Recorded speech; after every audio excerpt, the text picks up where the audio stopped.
Hello, Ladybug children of the Camas Montessori School and all the other children that might be watching this little video.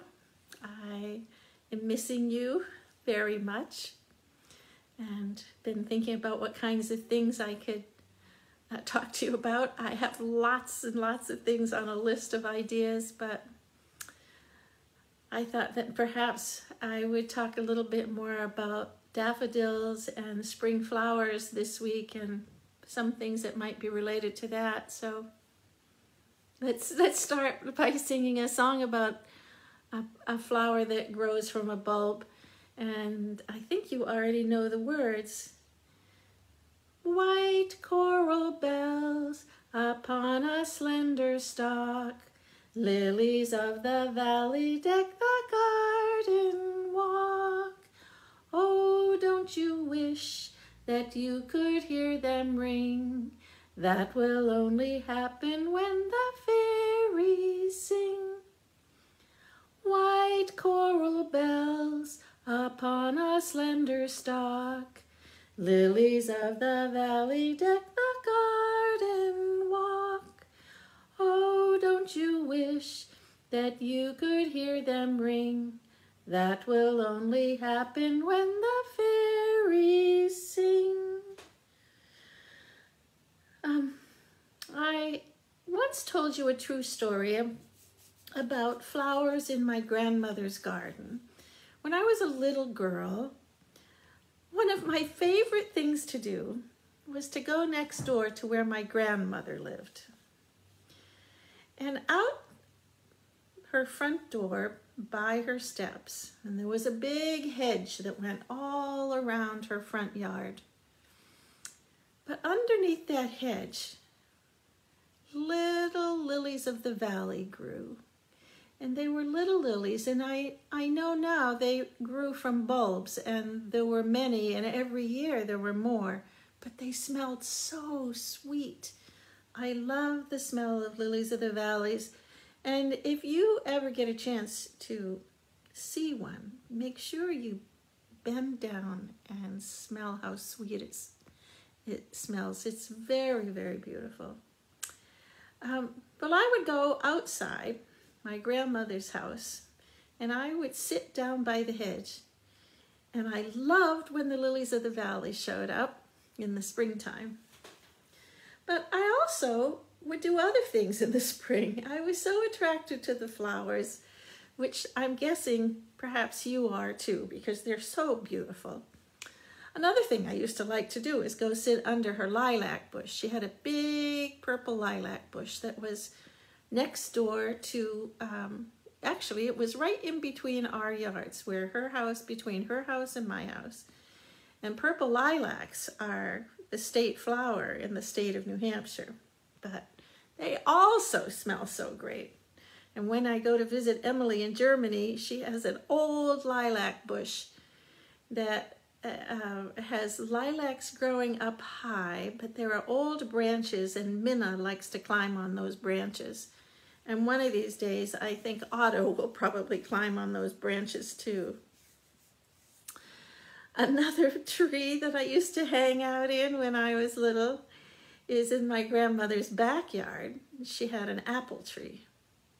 And sometimes she would scold me and ask me not to climb the apple tree, but because she didn't want the branches to break, because she wanted all the apples to develop, because after the flowers come the fruit. That's the reason for a flower, you know, is to make fruit. And inside the fruit, we all know what's inside apples because we cut so many apples open. They have seeds. But in the springtime, one of the loveliest, loveliest, loveliest scents is the scent of apple blossoms. And they're the most beautiful shade of pink. And so I would go and sit in that big old apple tree and just smell the flowers. I thought that I would talk to you about daffodils because we talked about them a little bit last week, and I found one in the yard at the house that I lived in. And here, this is a daffodil. And you probably have seen some daffodils. Look at how beautiful this flower is. There's a children's poem about daffodils. Daffy Downdilly has come into town wearing a petticoat and a... Oh, I didn't say that very well. Daffy Downdilly has come into town wearing a yellow petticoat and a green gown. I think if you turn this upside down, oops, I don't want to bend it. Yeah, you could see it kind of looks like a petticoat and a dress. And these are the leaves. They're long, slender leaves on a daffodil. And a daffodil grows from a bulb. And I thought I would talk to you a little bit about flowers, different plants that grow from bulbs today. I'm going to show you a couple of bulbs.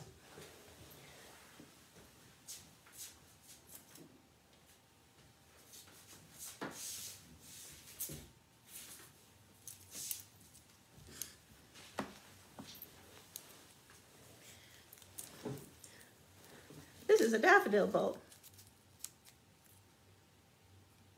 And a bulb stores food and water in the dry season.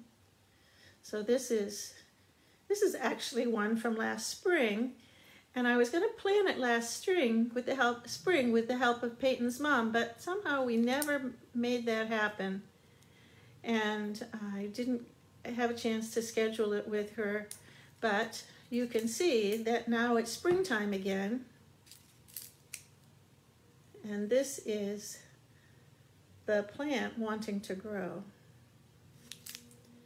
This is the end where the roots were. You can see here's a dried up root right here on the bottom. There are some other bulbs that we have that you probably are familiar with in the kitchen. I bet you've seen one of these before. You seen one of those before? You know what it is? It's an onion. I love onions. This is the part where the stem would grow. And down here, where you can see there's a few left over. Somebody cut them off, but those were the roots, where the roots grew. I thought we might look inside what a bulb looks like inside. So I'm gonna shut the video off and move the camera to a different location, and we'll look at what's inside a bulb. Okay, see you in a minute.